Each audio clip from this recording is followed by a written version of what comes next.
energy industry. Madam President, thank you for your interest. Thanks for what your great state is doing for wind power. I look forward to talking about North Carolina in the near term. And with that, I yield the floor. Madam President. The Senator from Rhode Island. Madam President, I'm delighted to follow the distinguished senator from Colorado and commend him for his persistence and his passion on preserving the wind production tax credit. We have, as he will recall from our previous discussions together on the floor, facilities that we hope to have going up offshore of Rhode Island very soon that will provide a local source of energy for us, reduce our reliance on imported oil, and create significant and well-paying jobs at home. So I am glad to be his wingman in this pursuit and thank him for his leadership. On a related subject, yesterday marked the end of what's expected to be one of the top 5 warmest months on record. The USDA recently declared nearly 1,400 counties in 31 states, including, I'm sure, many in Senator Udall's home state of Colorado, disaster areas as a result of the ongoing drought. NASA and NOAA declared the last decade the warmest on record. In 2011, we faced 14 weather-related disasters that totaled more than $1 billion in damage each. And we already have several more that have occurred in 2012. So I've come to the floor today to discuss the science of climate change. Virtually all respected scientific and academic institutions have agreed that climate change is happening and that human activities are the driving cause of this change. A letter to Congress from a great number of those institutions in October 2009 stated that, and I'll quote, "Observations throughout the world make it clear that climate change is occurring, and rigorous scientific research demonstrates that the greenhouse gases emitted by human activities are the primary driver. These conclusions are based on multiple independent lines of evidence, and contrary assertions are inconsistent with an objective assessment of the vast body of peer-reviewed science." Contrary assertions are inconsistent with an objective assessment of the vast body of peer-reviewed science. If I were to translate that last phrase into layman's terms, it would basically mean, if you're saying anything different, we should be looking for your motive. This letter was signed by the heads of the following organizations: the American Association for the Advancement of Science, the American Chemical Society, the American Geophysical Union, the American Institute of Biological Sciences, the American Meteorological Society, the American Society of Agronomy, the Botanical Society of America, the Crop Science Society of America, and a great many others. These are highly esteemed scientific organizations, and they don't think the jury is still out on climate change. They recognize that in reality, the verdict is in, and it's time to act.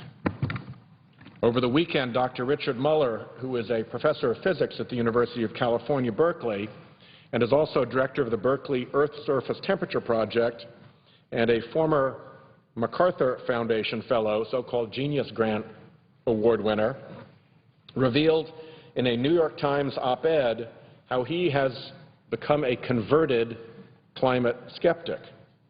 He cites findings from his research, which ironically was partially funded by the Koch brothers, that the Earth's land temperature has increased by 2.5 degrees Fahrenheit in the past 250 years and 1.5 degrees over the past 50 years. He states, moreover, it appears likely that essentially all of this increase results from the human emission of greenhouse gases. Unfortunately, human emission of greenhouse gases is on the rise. In 2011, the famed Mauna Loa Observatory documented the biggest annual jump yet in carbon dioxide. A monitoring station in the Arctic this year measured carbon dioxide at 400 parts per million for the first time, 50 parts per million higher than the maximum concentration at which scientists predict a stable Earth's climate. And, of course, 400 parts per million is way outside the 170 to 300 parts per million bandwidth that has existed on this planet for the past 8,000 centuries. For 800,000 years, we've been between 170 and 300 parts per million, and now in the bellwether leading-edge Arctic era, we've cracked 400 and are climbing. A 2012 report by the IPCC concludes that this climate change increases the risk of heavy precipitation. Rhode Island's no stranger to heavy precipitation. In 2010, we saw flooding that exceeded anything we've seen since the 1870s, when Rhode Island started first keeping records. At the height of the rains, streets in many Rhode Island cities and towns looked more like rivers than roads. Local emergency workers sailed down Providence Street, a main road in West Warwick, by boat and jet ski, down a main road on boats and jet skis in order to assist residents trapped by the floodwaters. Of course, we can't link that exact storm to climate change, but we know that climate change is increasing the risk of extreme weather events like this one. It is loading the dice for more and worse storms. As a New Englander, I was concerned by a report released this week by Environment America, "When it rains, it pours." The report found that in New England, I quote, "intense rainstorms and snowstorms are happening 85% more often than in 1948. The frequency of intense rain or snowstorms nearly doubled in Vermont and Rhode Island and more than doubled in New Hampshire. And not only are these inundations happening more often, but the largest events are actually dumping more precipitation, around 10% more on average across the country. For states like mine, these storms are dangerous, are expensive, and cause lasting damage. We are moving down a troublesome and unknown path. The best we can do now is to prepare for dramatic environmental shifts. We must look to science and scientists and use the best available data to protect and prepare both our natural and built environments, environments which sustain us and our economy. Ensuring the integrity of our infrastructure in the face of a rapidly changing climate is essential. And I want to focus for a minute on that infrastructure question. Coastal states face a particularly unique set of challenges, so the infrastructure challenge for Rhode Island is worse than many places. We face what I call a triple whammy, as we must adapt not only to extreme temperatures and unusual weather, but also to sea level rise. As average global temperature rises, less water is stored in snowpack and on the ice sheets of Antarctica and Greenland, and higher temperatures cause water to expand to greater volume, so that leads to sea level rise predicted to range from 20 to 39 inches by the year 2100, with recent studies showing that the numbers could be even higher due to greater than expected melting of glaciers and ice sheets that we're actually seeing now. This is not a theory. We're into the realm of measurement. In Rhode Island, long-term data from tide gauges in the historic sailing capital of Newport show an increase in average sea level of nearly 10 inches since 1930. At these same tide gauges, measurements show that the rate of sea level rise has also increased in the past 2 decades compared to the rate over the last century, consistent with reports that since 1990, sea level has been rising faster than the rate predicted by models used to generate the IPCC estimates. Sea level rise is one thing. The increase in storm surges that accompany it is even worse and promises to bring devastation to our doorsteps. There is critical infrastructure in at-risk coastal areas. There are roads, power plants, wastewater treatment plants that will need to be reinforced or relocated. Our estuaries, marshes, and the barrier islands that act as natural filtration systems and buffers against storms will be inundated, with little time or space to retreat and move inland as they have in the past. The oncoming weather is coming on too fast. Local erosion rates in Rhode Island have doubled from 1990 to 2006. Some freshwater wetlands near the coast are transitioning to salt marsh. Increased sea level and erosion puts this critical public infrastructure at risk. In one example, we have a small but vibrant coastal community, Matunic, where beaches have eroded 20 feet over the past 12 years. The town now has to face very difficult decisions, as the only road connecting about 1,600 residents and several restaurants and businesses is protected now by less than a dozen feet of sand from the ocean. This road, which provides access for emergency vehicles and lies on top of a water main, must be protected. But what are the costs of protecting this piece of road for areas nearby or further down the shore?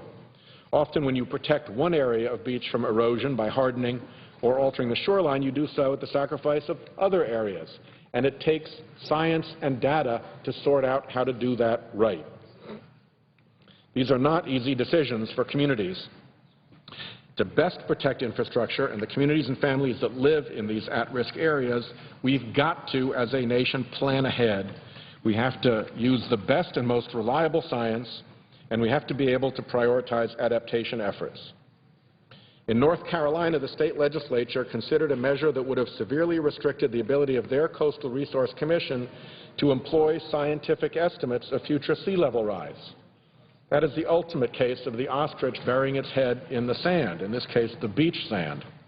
This type of thinking will cost money and lives in the future. I will ask unanimous consent, because I see the Chairman of Armed Services on the floor,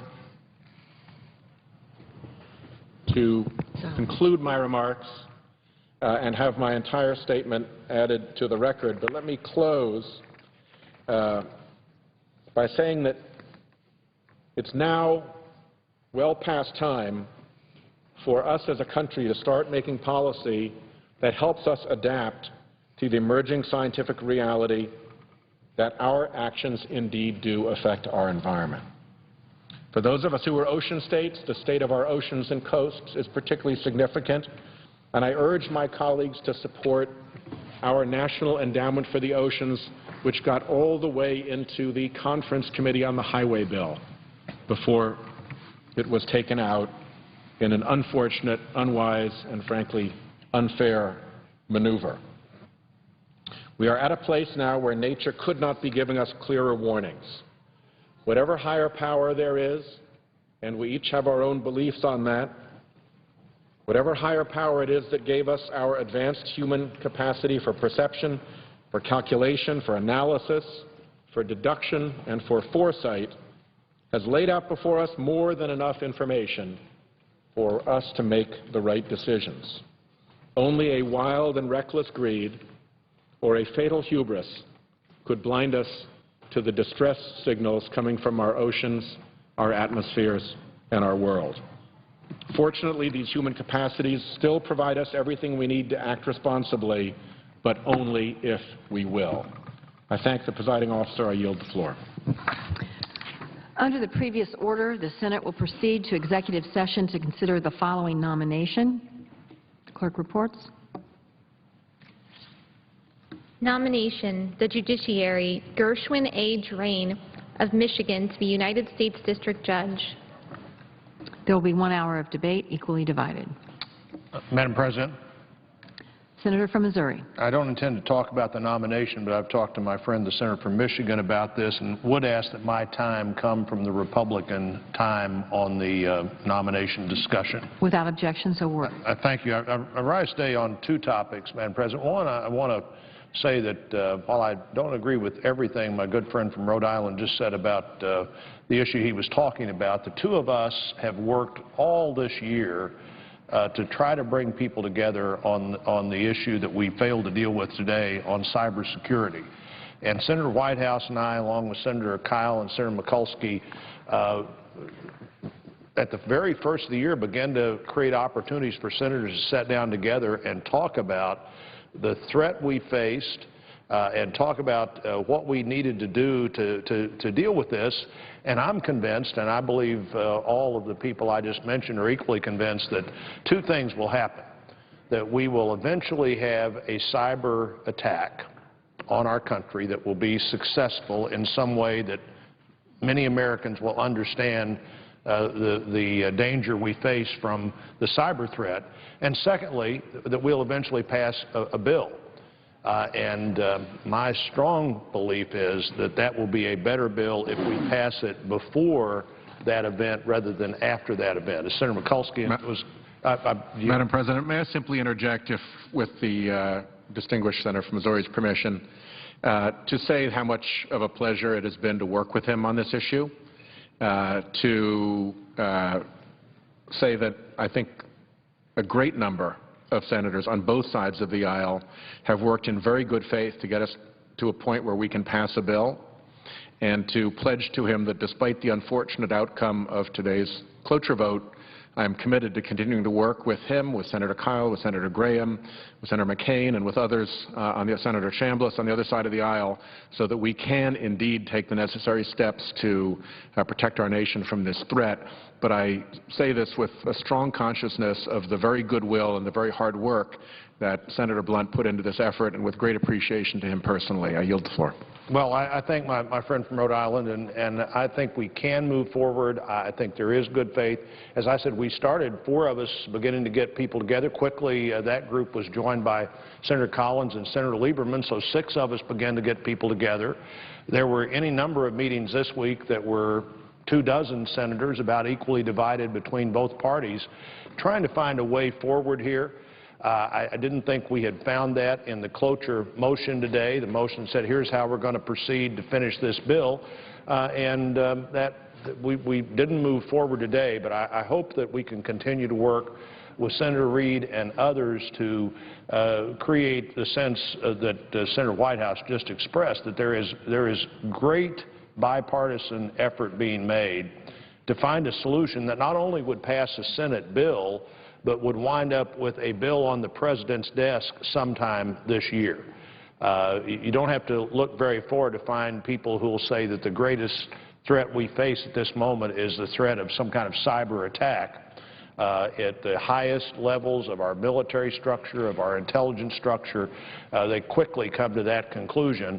And leaving here for the work period that Congress has had since the beginning of Congresses in August without having this done on the Senate side is disappointing to me.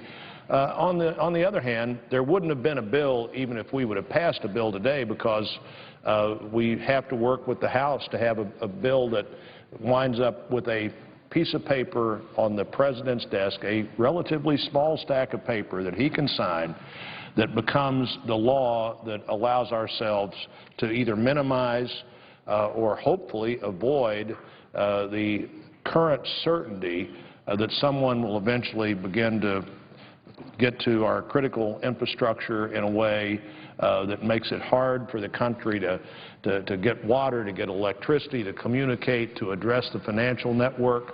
3 or 4 days anywhere in the country that the electricity's out, and suddenly you begin to see all of the things that are dependent on just the electrical grid. And so hopefully we can do this. I know that work is being done. I'll be involved in some of it later today, and I'm disappointed we didn't get this done, but it has to be done not just with we can't leave here this year with the House saying we passed a bill and the Senate saying either we didn't pass a bill because one side didn't want to work with the other, or we passed a bill but the House wouldn't agree to it. This is not a problem that we just need to have a political answer to. This is a problem we need to have a real answer to.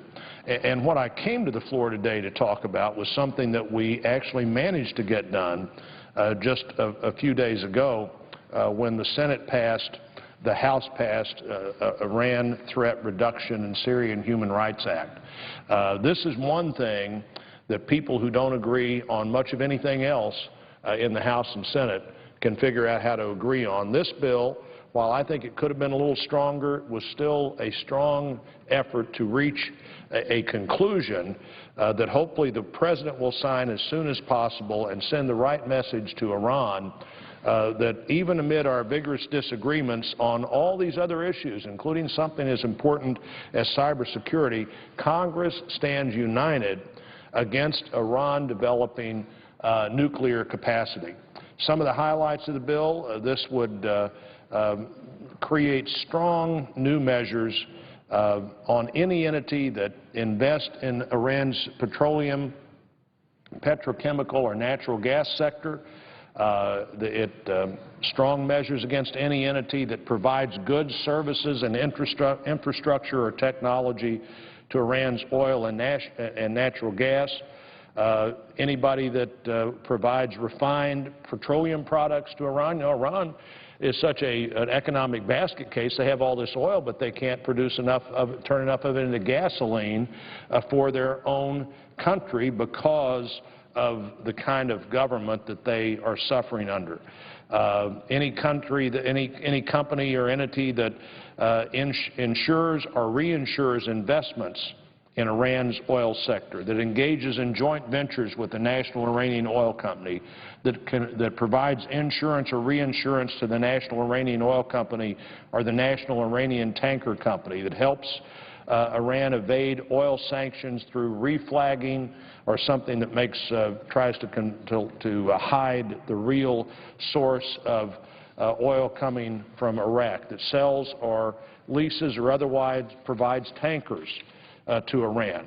And I think I said Iraq a minute ago, and I mean Iran in all cases. Transports crude oil from Iran, concealing the origin of Iranian crude in any way. These are good measures that strengthen what we've been doing, and I think what we've been doing is having some impact. I just think we need to have more impact because the result is so unacceptable if Iran successfully gets a nuclear weapon. The bill prevents Iran from bringing money back when it sells oil in other countries. Now, that's 80% of their hard currency comes into the country that way. We would say that can't happen. 50% of all the money that runs the government comes in that way. When the President signs this bill, we're saying this shouldn't be allowed to happen. It also prevents the purchasing of Iranian sovereign debt. Now, I've been working on this issue a long time. In 2006, I worked with my colleagues in the House and Senate and the administration to secure the first Iran Freedom Support Act, which updated the Iran sanctions law and put into law many of the things that we've been doing. This bill, along with that bill, addresses problems that we need to be concerned about as a country. Late last year, the Senate passed an amendment to the defense bill, 100-0, to block Iran's access to global capital markets. Foreign banks that do business with Iran's banks won't be able to do business with the United States financial system. Nobody disputes what a nuclear Iran would mean to the world. Iran is currently led by a man who's called for the destruction of our ally Israel. Iran's government funds and supports terrorist organizations and regimes all over the Middle East that threaten American allies and interests and American citizens. The Iranian regime is dangerous, it's undemocratic, it treats its own people brutally, and it associates itself with other countries that do the same thing. North Korea, Venezuela, Syria are allies of Iran. What does that tell you? You can sometimes tell a lot by who a country finds of the few friends they have left in the world. Iran bankrolls Hezbollah and has strong financial ties with Hamas. There is absolutely no reason to believe that a nuclear Iran. Now remember, this is a country that can't even produce its own gasoline, even though it sends oil out every day, is focusing on nuclear activities when they have so many other needs. There's no reason to believe that a nuclear Iran is not a threat to the United States. Some of our country partners in the country in that region, like Turkey, feel like they have to develop nuclear programs if Iran does. The Iranian people, many of whom advocate for freedom and demonstrated their bravery in the 2009 uprisings, are not our enemies. This government, however, is our enemies, and this government should not be allowed to have a nuclear weapon. Madam President, we're going to have to work together to more vigorously persuade countries like Russia and China that their ties with Iran aren't in the best interest of the world. We have to work to encourage our European allies to accept some further risk, frankly, as they also continue on the path they're on to make these sanctions work better. I understand there's some risk here, but the Senate that doesn't agree on lots of things agrees that an unacceptable conclusion to what's going on in Iran right now would be a nuclear Iran, and I urge the President to sign this bill, to implement the provisions as quickly as possible, and to work with other countries in the world to see that we all advance the interest of peace by insisting that Iran not continue on the course it's on, and I would yield the floor. Senator from Michigan. Madam President, I'm very pleased that the Senate is now taking up the nomination of Gershwin Drain to be a judge on the Eastern District Court of Michigan. Judge Drain has an impressive legal career. He graduated from the University of Michigan Law School and then went on to earn a Master's of Judicial Studies degree in 1991. He has served in our trial courts in Michigan for something like 25 years. All three of our trial courts, from the lowest court, which is a so-called district court, to the recorder's court and the circuit courts. He has served with distinction in these courts as a trial judge for over 2 decades. He's demonstrated a career-long dedication to helping the people understand how our legal system works. As a longtime columnist for the Michigan Chronicle, he has explained often complex legal issues in language accessible to lay readers, broadening understanding of and appreciation for our courts. Beyond his writing, Judge Drain has been very active in the community, including membership on the Education Committee of the Southfield Christian School Board. It's important to note that the confirmation of Judge Drain would help to remedy the judicial emergency in the Eastern District of Michigan. Vacancies and caseloads in the Eastern District meet the federal judicial system's definition of an emergency. These judicial emergencies lead to delays and, even worse, to the risk of rushed judgments that could deprive Americans of the impartial justice that is so much a necessary component of our democratic system of government. Now, Judge Drain was asked about some of his past writings and statements during his confirmation hearing at the Judiciary Committee on such issues as capital punishment and mandatory minimum sentences.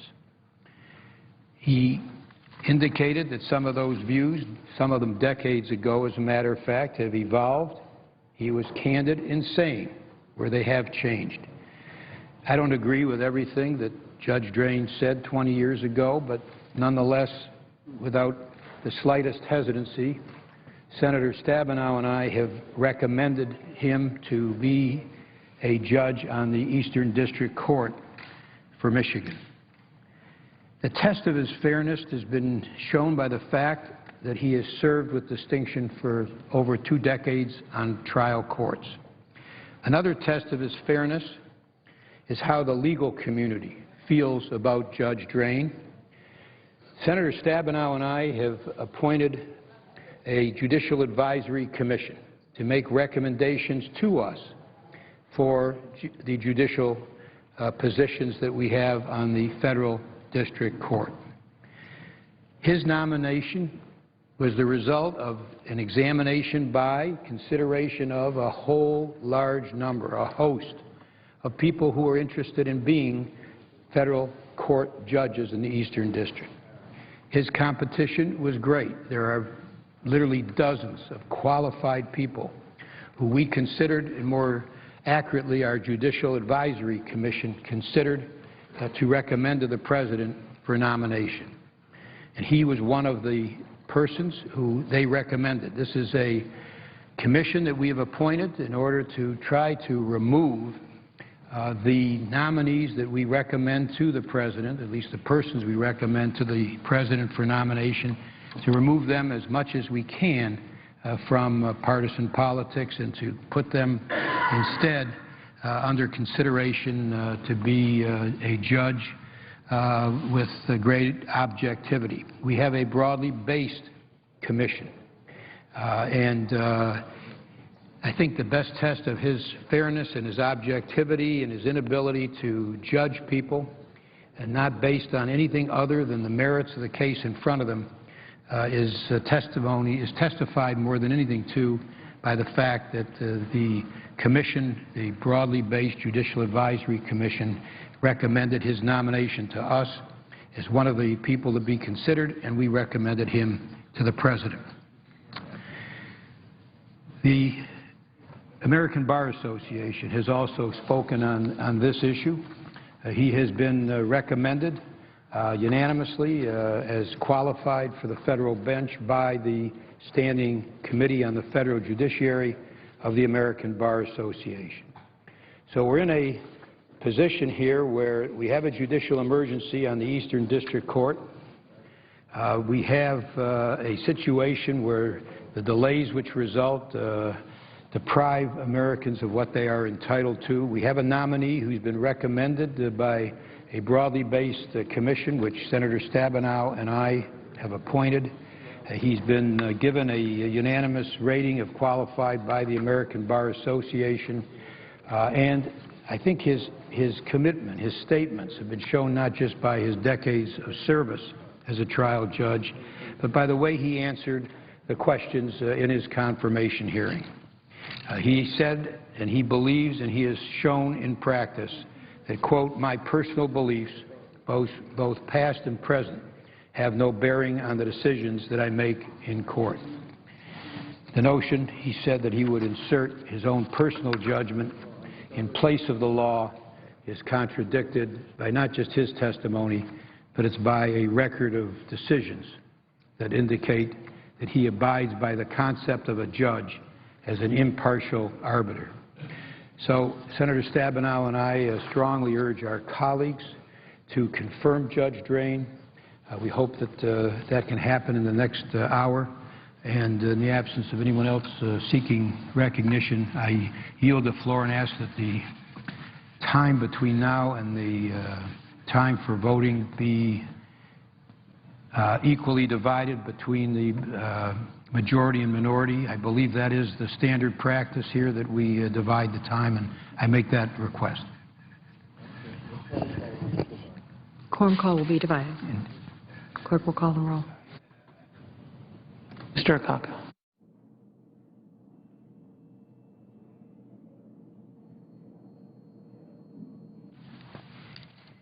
Madam President. Senator from New Jersey. I thank you, Madam President.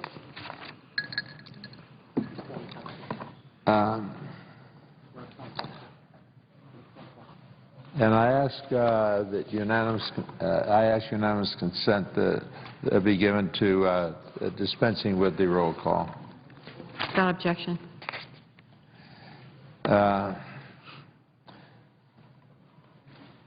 Madam President,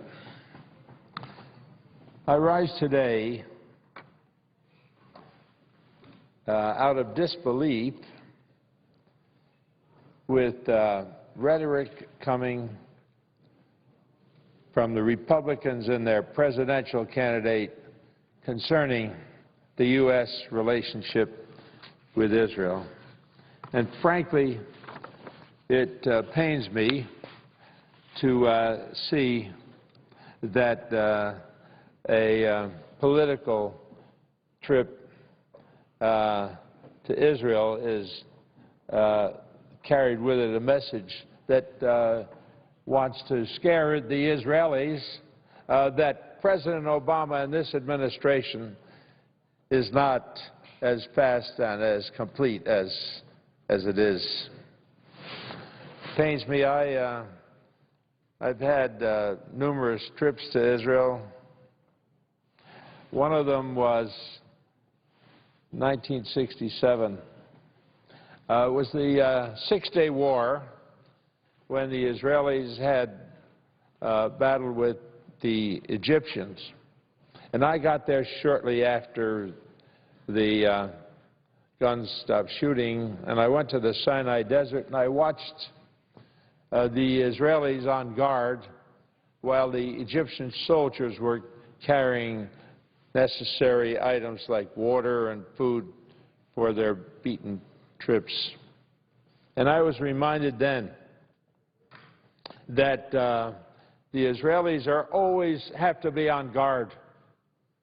They are never free to go about their domestic interests and problems without having one eye open to make certain that the rockets that are being thrown at them these days aren't going to tear their people apart again, as the people have experienced the worst that human relationship, that human treatment of other humans was a blight on mankind which can never be forgotten, and the Israelis remember it very, very clearly. Unfortunately, the Republicans want to use our relationship with Israel as a political game, which is terrible for American national security and bad for Israel. The implication that we are weak in our support for Israel is foul play and encourages Israel's enemies to look and say, well, maybe America is not as solid on its support of Israel because Mr. Romney said when asked a question about what he would do differently with Israel is just the opposite of what President Obama has done. We've built a relationship between our countries that's firm and unshakable since 1948.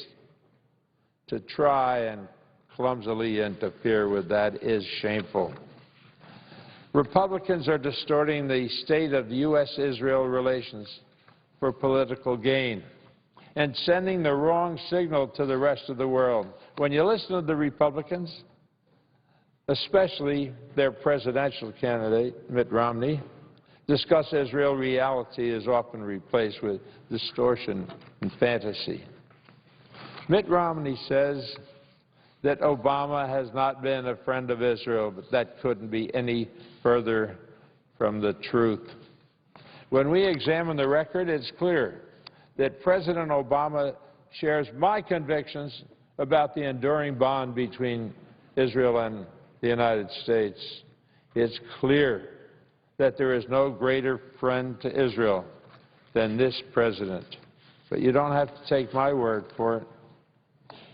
Here's a chart, and it carries a message from Ehud Barak. He is the Israeli defense minister. And he says very clearly, this administration under President Obama is doing in regard to our security more than anything that I can remember in the past. A distinguished general in the Israeli army, Israeli defense minister. He made certain that it's quite understood that the relationship with Israel and America is solid and well balanced. This is coming, as I say, from a distinguished, a decorated military leader. He helped plan the historic raid on Entebbe to rescue Israelis who were taken in a grounded airplane. He understands Israel's security, and Israeli Prime Minister Benjamin Netanyahu has called the Obama administration's security policy for Israel unprecedented. But if you listen to Republicans over here in the U.S., they say we've all but abandoned Israel's security. They're encouraging hostile neighbors with their misrepresentations. Shame on them. Governor Romney, in particular, has demonstrated frightening ignorance about Israel and its security needs. The prime example of this behavior, as I earlier mentioned, is the Republican presidential nominee's complete inability to articulate what exactly he would do differently than President Obama. When asked about what his policy regarding Israel would be, and I have to quote him here, he said, "I'd look at the things the President has done and do the opposite." What a threatening statement that is. He said he wants to do the opposite of President Obama. So let's look at what that would really mean. Obama blocked Palestinian statehood when it was brought up in the UN. He had a big fight on his hands to keep that from happening. So that means that Romney, as president, would allow Palestinian statehood in the UN. Said he's going to do the opposite. Record high U.S. aid for Israel. He's going to do the opposite. That means he's got to lower the U.S. aid for Israel. Obama, all options on the table for dealing with Iran are there. That means that Mitt Romney, if president, would use containment of nuclear Iran as his yardstick for dealing with this incredible problem. And so, everybody beware, Israelis, beware. Don't be taken in by this. And don't let people in America be taken in by this. They know that Israel is America's best friend. Last September, when the Palestinian Authority aggressively pursued a UN vote for a vote on statehood, that's when President Obama stood strong and blocked it. And if we are to believe Mitt Romney, however, as indicated here, he would have allowed this unilateral action on Palestinian statehood to proceed. Just a few days ago, President Obama signed into law a new bill that will strengthen U.S. security with Israel even further. But again, if we're to believe Mitt Romney, he would have lowered Israeli aid and weakened, thusly, Israel's defenses against the threats that it constantly faces. And lastly, President Obama has stood absolutely firm in his call to stop Iran from developing a nuclear weapon. The Obama administration has been clear that all options are on the table to prevent Iran from becoming a nuclear threat to its neighbors. And President Obama has put in place the strongest sanctions ever against Iran. Sanctions that have punished and isolated Iran more than ever before. And if we're to believe Mitt Romney here as well, under President Romney, America's policy toward Iran would be one of accepting a nuclear-armed Iran that threatens Israel's and the world's very existence. Madam President, the bottom line is this. These aren't simple problems, and they'll require real leadership to tackle. And we can't play games with Israel's best friend. Israel continues to be threatened by rockets launched by Hamas from the Gaza Strip.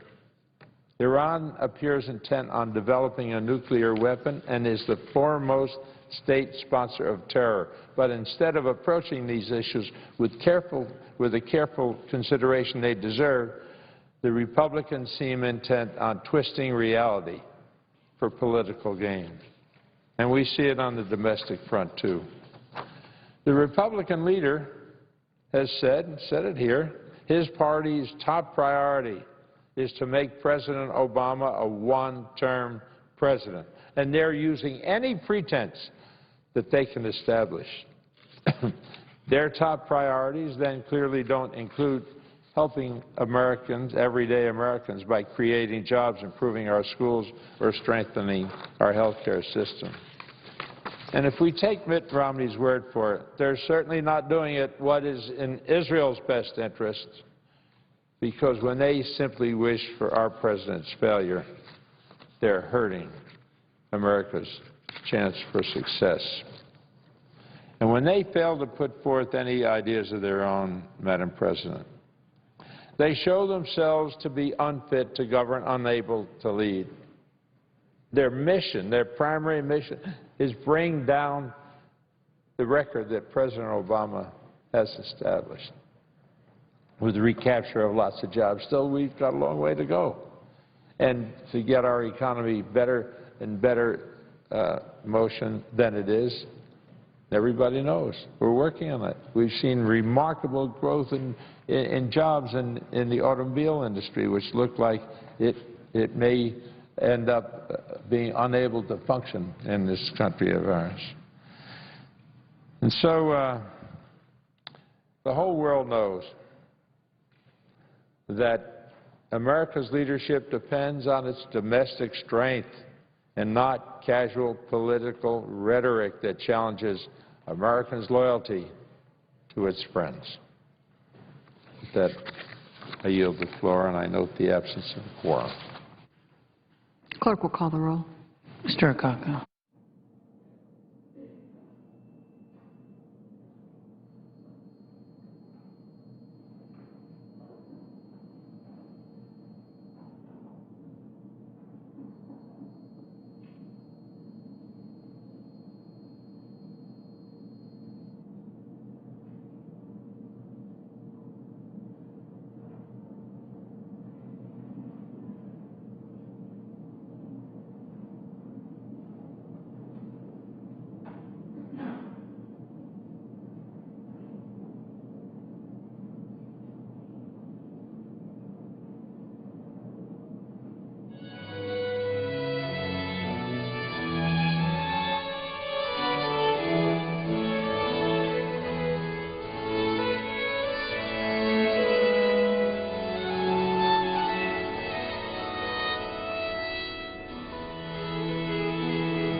Madam President, I would ask suspension of the quorum call. Senator, without objection, Senator from Michigan is recognized.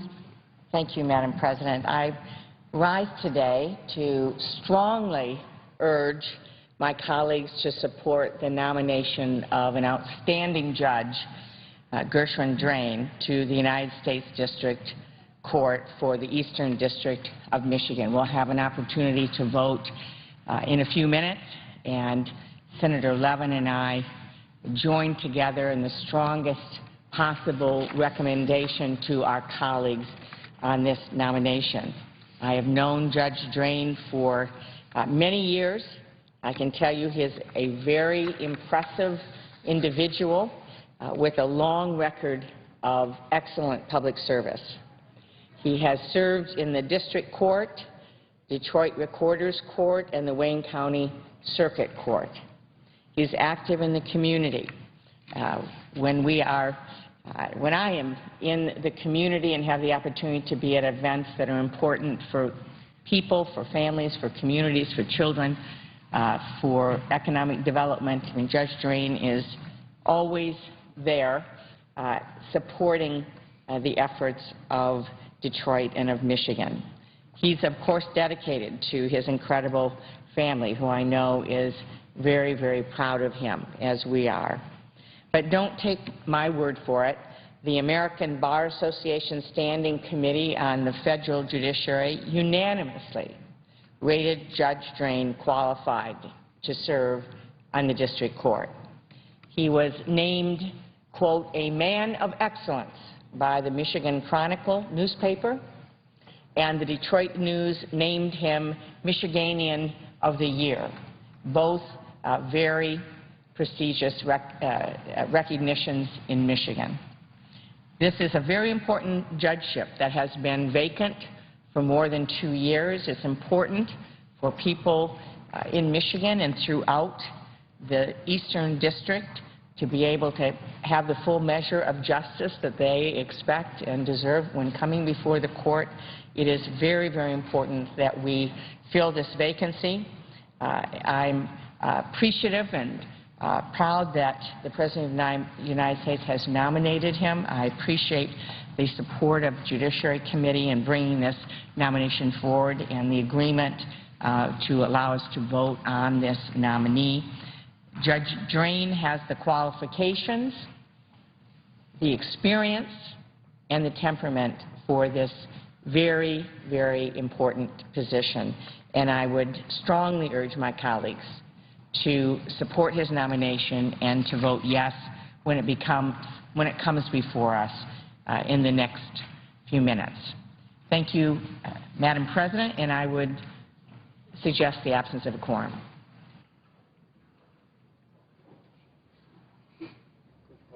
Clerk will call the roll.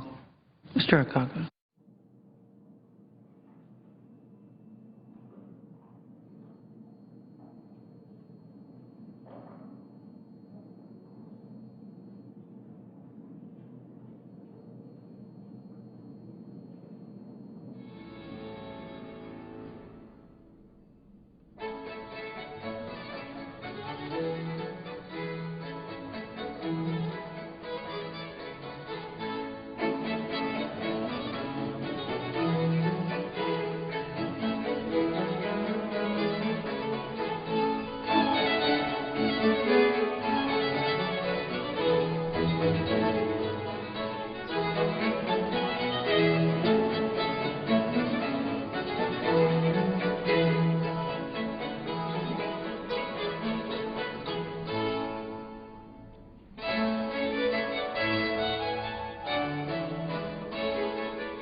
Madam President.